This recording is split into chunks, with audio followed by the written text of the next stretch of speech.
everything you need to do before you start lifting, part one. Let's get into it. The first step in your lifting journey needs to be figuring out why you want to start. A little corny, obviously, everybody says find your why, whatever.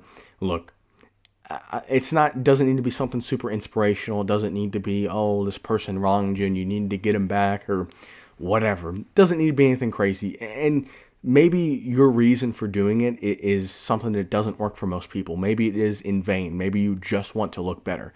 Maybe you just want to get back at your ex, whatever, who cares?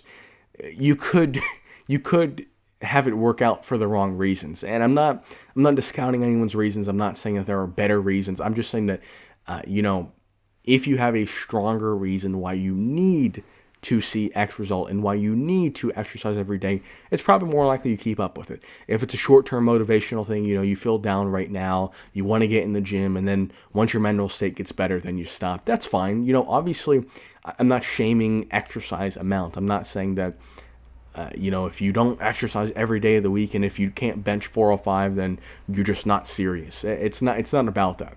But your why is very important. You need to figure out why you want to be in the gym. Do you seriously want to be in the gym? A lot of people like to think about, themselves as lifters. A lot of people like to think about themselves as exercisers. And if that's not for you, maybe the gym isn't for you. And that's not condescending in any way. Maybe you want to play basketball. Maybe you want to play pickleball. Maybe you just want to go for walks.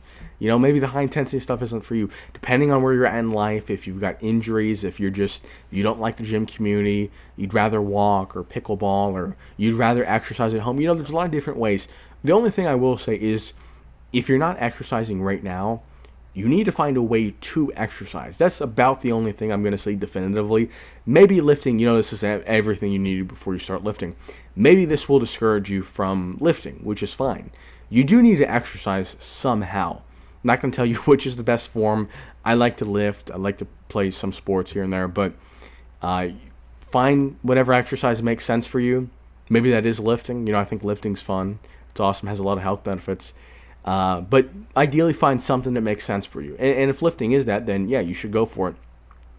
And and this might be more of a part 2 video, but I'll put it in part 1, is what can you realistically do?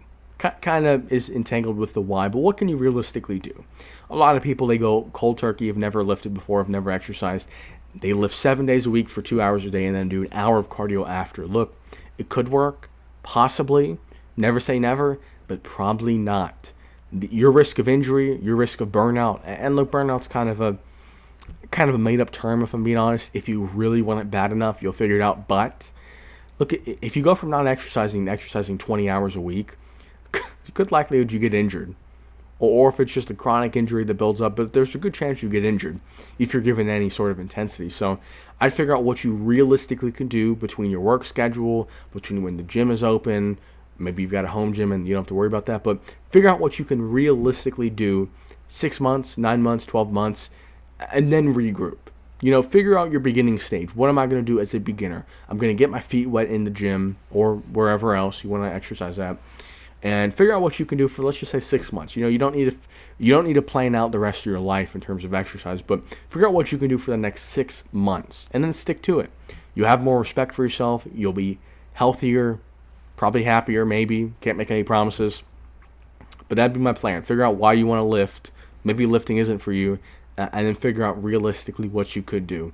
And that's not to knock on anyone that is ambitious in terms of their fitness. That's fine. Look, if you genuinely, no YouTube videos, no TikToks, no motivational speeches, if you genuinely sit down and say, you know what, I'm going to do everything in my power and I'm going all out, there's not going to be any burnout, there's not going to be any injuries, then go for it. There's no reason for me to tell you you can't.